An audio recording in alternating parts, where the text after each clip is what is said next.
नमस्कार, आप देख रहे हैं न्यूज़ इंडिया गोल्फ और मैं आपके साथ रोहित कुमार।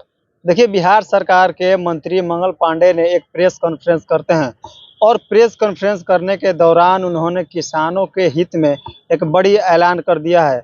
आपको बता देंगे कि जैसे कि आप सभी को पता होगा कि इन दिनों धान के रोपनी का समय चल रहा है, लेकिन उन्होंने बताया कि अभी तक 80 से 81% लोग धान की रोपनी कर चुके हैं और अभी भी 19-20% जो बिहार की जो संख्या है उसमें से 19 से 20% लोग अभी भी बचे हुए हैं। लेकिन 4 से 5 दिनों के अंदर ये भी रोपनी का समय समाप्त हो जाएगा। लेकिन किसान बहुत ही मेहनत और मजदूरी के साथ वे अपने खेत में काम करते हैं, लेकिन खेत में जब काम कर लेते हैं तो फिर उसके बाद जब खेत में काम कर लेते हैं तो उसके बाद जो जो फसल जब होकर तैयार हो जाता है तो उसको रखने के लिए कोई विशेष जगह नहीं होता है, जिसको जिस तरह से कह ले तो कोल्ड स्टोर वो बनाने का भी वो ऐलान करते हुए नजर आ रहे हैं। और आपको बता दें कि मार्केट में इन दिनों धान के जो जो धान का जो रेट होता है उसमें बढ़ोतरी करने का भी इन्होंने ऐलान किया है। और आपको बता दें कि बहुत सारे ऐसे जो किसान हैं जो अपना आवेदन भी वे लोग ऑनलाइन कर दिए हैं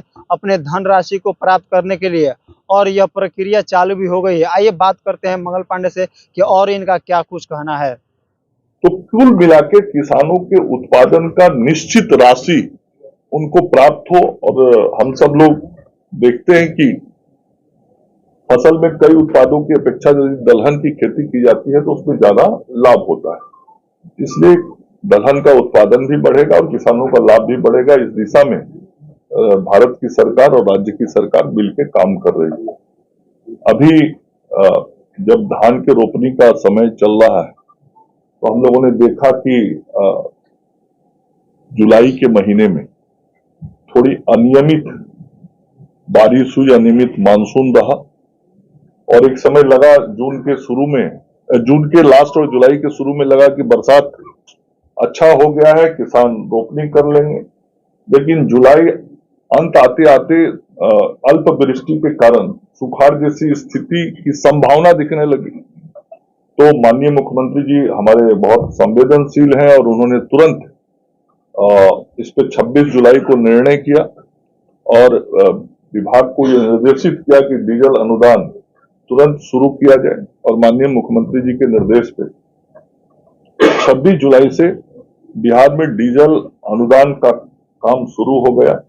हालांकि इंद्र देवता की कृपा भी उसके बाद हो गई और 29-30 तारीख से काफी अच्छी बरसात राज्य के लगभग सभी जिलों में, दक्षिण बिहार के 2-4 जिलों को छोड़कर सभी जिलों में अच्छी बारिश हुई है, जिसके कारण जैसा मैंने शुरू में कहा कि लगभग 81% धान की रोपनी करने में किसान सफल हो गए हैं और चारों तरफ लगातार धान की रोपनी हो रही है।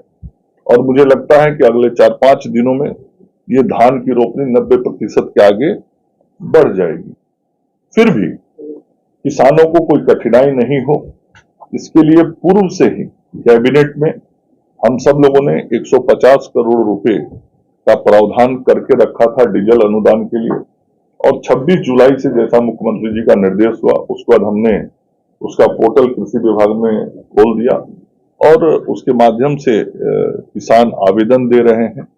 और अभी तक लगभग 30,000 के करीब, 30,000 लगभग 32,000, अभी तक लगभग 32,000 किसानों ने इसमें अपना आवेदन दे दिया है। किसानों के भुगतान की प्रक्रिया भी शुरू हो गई है और बाकी जो आवेदन दिए हैं उन सबों की जांच होते ही सबका भुगतान हो रहा है। तो भुगतान की प्रक्रिया भी शुरू कर दी गई और एक प्रेस नोट आपके सामने दिया गया है, उसमें डिटेल चर्चा है। प्रति एकड़ 10 लीटर और प्रति लीटर 75 रुपए के हिसाब से ये डीजल अनुदान किसानों को दिया जाएगा। तो कुल मिला के किसानों को किसी प्रकार की सिंचाई संबंधी कठिनाई नहीं हो, इस दिशा में सरकार सतत प्रयत्नशील है।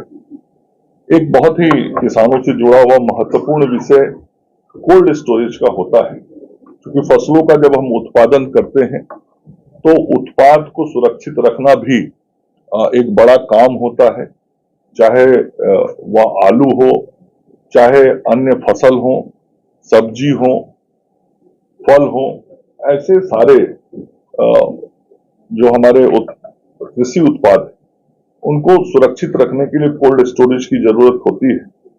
और अभी तक बिहार में 202 कोल्ड स्टोरेज है, जिसमें 12,30,176 मैट्रिक टन रखने की क्षमता है।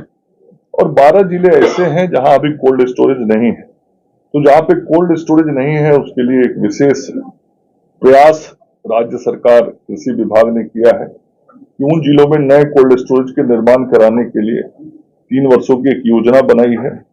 और इसमें टाइप 1 और टाइप 2 दो तरह की योजना है। और 50% जो वो कोल्ड स्टोरेज बनाएंगे, उसमें 50% तक के सहायता अनुदान का प्रावधान है। और जो कोल्ड स्टोरेज होता है, उसमें बिजली की खपत होती है। बिजली का बिल के कारण उनको थोड़ा महंगा होता है। इसलिए हम लोगों ने ये प्रयास शुरू किया है कि वहां सौर ऊर्जा की स्थापना की जाए, और उस योजना की भी स्वीकृति हमने दी है। 50 इकाई जो कोल्ड स्टोरेज के हैं, उनमें सौर ऊर्जा के माध्यम से संचालन करने की व्यवस्था कराई जा रही है। और एक कोल्ड स्टोरेज में 17.5 लाख रुपए तक का सहायता अनुदान ये सोलर प्लेट लगा के सौर ऊर्जा के लिए हम लोग दे रहे हैं, ताकि जो कोल्ड स्टोरेज चलाने वाले हमारे किसान भाई हैं, उनको बिजली की खपत कम हो और आने वाला जो बिल है, खर्च है, वो कम हो सके। एक और महत्वपूर्ण काम की तरफ हम सब लोग प्रयास कर रहे हैं। हमारे राज्य के अंदर सब्जियों की भी अच्छी खेती होती है। फल स्थानीय स्तर पर भी अच्छे मात्रा में पैदा किए जाते हैं। तो फल और सब्जियों की जब बहुतायत मात्रा में उपलब्धता हो जाती है, तो किसानों को उचित दाम जितना मिलना चाहिए, बाजार में अधिक उपलब्धता के कारण कठिनाई होती है। तो स्थानीय स्तर पर बाजारों में 10 मैट्रिक टन के भंडारण क्षमता का भी माइक्रो कूल चैम्बर की व्यवस्था की जाए। इसके लिए हम सब लोग काम कर रहे हैं, ताकि स्थानीय स्तर पर भी किसानों को अपने उत्पादों को कुछ दिन के लिए, जैसे आज सब्जी पैदा किए, 4 दिन तक सब्जी को सुरक्षित रखना है, आज बाजार में नहीं बिका, तो वैसे सभी किसानों को सहायता और सहयोग देने के लिए इस तरह के माइक्रो कूल चैम्बर के भी बनाने का काम शुरू किया जा रहा है।